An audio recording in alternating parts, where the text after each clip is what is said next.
Quel type de profil on retrouve à Duperré? Il y a un peu de tous les types de profils, en vrai, assez différents. Le plus important, je pense, pour rentrer, c'est vraiment la motivation et être prêt à laisser du temps, enfin avoir du temps pour la formation.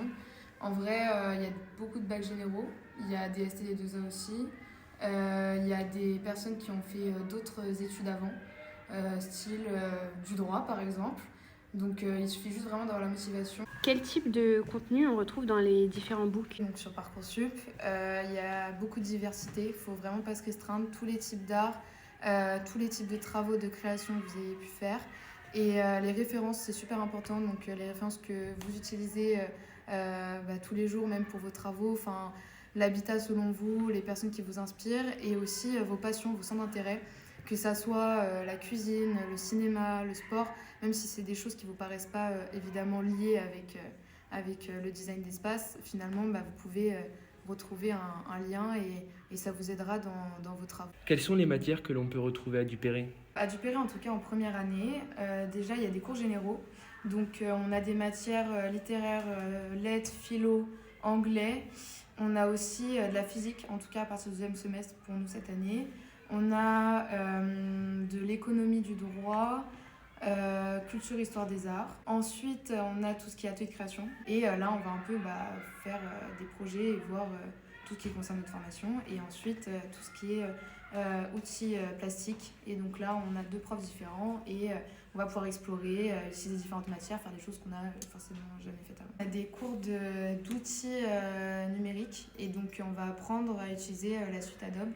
Ce qui est assez bien à Duperré, c'est que en début d'année, enfin en début de semestre, on nous propose d'acheter la suite Adobe à 6 euros, ce qui est super rentable et super pratique. Et on peut l'utiliser chez nous, enfin partout, on a notre compte qui est créé. Et donc on a des cours à partir de ça où on a à disposition les Mac de l'école et on apprend en cours Illustrator, InDesign, Photoshop. Et donc il n'y a pas besoin de savoir utiliser ça, vous l'apprendrez à l'école. Quelles sont les différences entre scénographie et habité? Alors scénographie et habité, donc c'est deux parcours différents, en fait c'est des spécialisations différentes, mais pour le premier semestre on est en première année la plupart du temps ensemble parce qu'on a des bases à apprendre qui sont communes aux deux parcours et à partir du deuxième semestre il y a des projets qui deviennent différents, des sujets différents en fonction de chaque parcours. Donc habité c'est beaucoup plus design teinteur, design espace en fait, et scénographie ça va être le côté à première vue, on pense surtout théâtre, mais il ne faut pas se fermer sur ça parce qu'il y a beaucoup d'autres ouvertures comme la scénographie mode, scénographie cinéma, musique, festival, culture, exposition aussi, musée. Enfin, vraiment, c'est très très large. C'est quoi le rythme, la charge de travail à Duperré?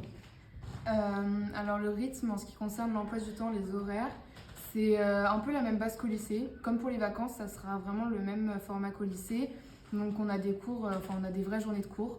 Après, niveau travail, il y a pas mal de travail à faire chez soi, en soi. Enfin, on a la possibilité de le faire à l'école, ce qui est assez bien, surtout à l'annexe. On peut vraiment rester, travailler avec l'espace dont on a besoin. Mais bien sûr, il y a des projets à rendre, des dates, des oraux, et c'est des choses qui se préparent et c'est du travail en plus.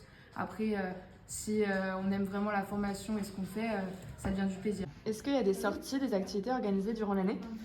Alors, on a eu l'opportunité de partir dès le début de l'année en voyage. Donc, c'était un workshop sur la durée d'une semaine, les 3 années confondues, en Lozère. On a pu faire beaucoup d'activités et en même temps rencontrer les autres années, ce qui est assez rassurant quand on arrive dans la formation parce que ils ont forcément l'expérience, le vécu. Ensuite, avec le BDE, il y a pas mal de trucs organisés, de marchés de Noël, des soirées de temps en temps dans l'enceinte de l'école, même des séances cinéma. C'est comment la vie à Duperré?